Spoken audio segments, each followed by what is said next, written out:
So I wanted to go over, maybe do a little review of TLO stomplers of TC Sounds, the QCA. The QCA stands for Quick Change Assembly, and there was a couple of versions made. There's a 3-inch version and a 4-inch version, and the idea is that the top plate would get trimmed down, like it normally come 36 millimeter.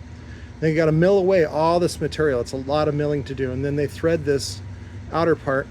They put it together with epoxy. This one uses a triple stack, basically 60 millimeter worth of ferrite, 3 20 millimeter slugs, and then the female you mount on the inside of the frame, and then that way you could still have the mesh on the outside or on the windows.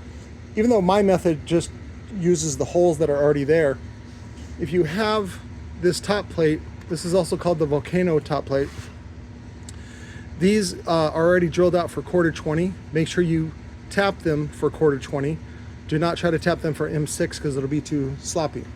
So, and then here are some of the versions that were made. I think this was a light duty version made with small bolts that fits on there. So you put it on the inside of it. It slides on there like that, or spins on there. This was the bigger version that's used in the TI frame.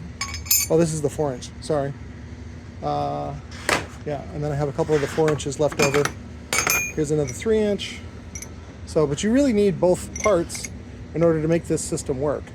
And it's kind of expensive. Is it a good idea? Yeah, and I think you got a patent on it. I actually had made a jig when I was able to get some parts out of TLO during the closeout.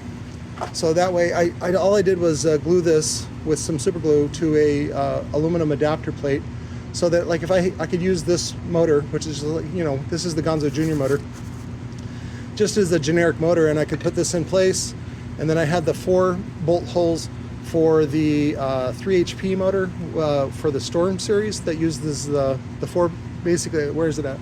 Oh, I don't know where it's at. The LA Storm frame, and then I also had the other ones, so that I could actually just bolt it into place and then use it as a jig to give me the size. So in this case, I had forgotten that I had this, and so I had the client, I paid for it, send me the motor, and so I could finish these top assemblies for him. So this one is ready to go, and then the motor is ready to go. The other top assembly is in its last, we're putting the cap on it, and then we gotta bolt down the spider, and then that's it. We're doing the 4-gauge terminals. These are good to go. If you notice here too, TLO had integrated these little cover caps. Pop those off so you can solder into the leads. What we did was we just opened up the center hole so that it would be centered instead of one side to the other. And it also gives a better chance for the leads not to touch the frame. But we just doubled up the leads in this case because it uses an 8.5-inch spider.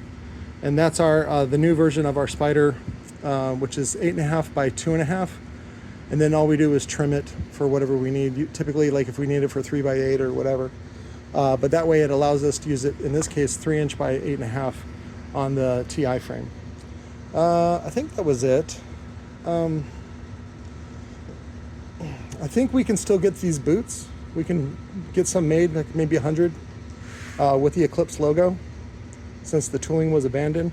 We can also get the Lightning Audio version, boot, and then a generic. So I think with the generic we have here in stock.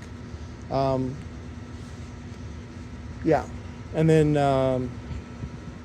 yeah, we should be able to stock those on our next run of parts that we buy.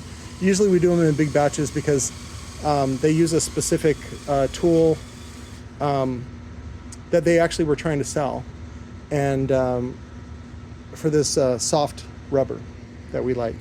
This is why the American gaskets are just, they seem nicer, the T.C.O.Z gaskets. It's because, to me, they are better. They just look smoother, and they're nicer, and they're softer, and they're easier to work with. When you get some of the stuff like from China, like, you know, the Sundown stuff or Scar stuff, it's a tougher type of rubber. It's more plasticky. But other than that, the gap dimensions remain the same as the other versions, like the Lightning Audio Storm version. I think TLO cut this down as well to sort of shorten the motor up, because otherwise it sits on top of that 36-inch top plate, and it's very thick, it's very tall, and so even with anything that you put with this TI frame, it's going to have space limitations. So, and one of the other things that T.C.O.Z had come up with on this version, I think I'm just going to put a rubber gasket. Maybe we can use some foam tape that we can super glue to the bottom. T.C.O.Z would do a rubber gasket in the later years, so that to secure it in place. Some of the earlier versions would, yeah, there it is. Some of the earlier versions would put this set screw right there, and you just tighten that down. Again, this is all American standard, SAE, and so that would hold it in place so that it didn't come undone, like vibrate. See, this piece of foam is a little crooked. So, but that's all. It just comes off like that.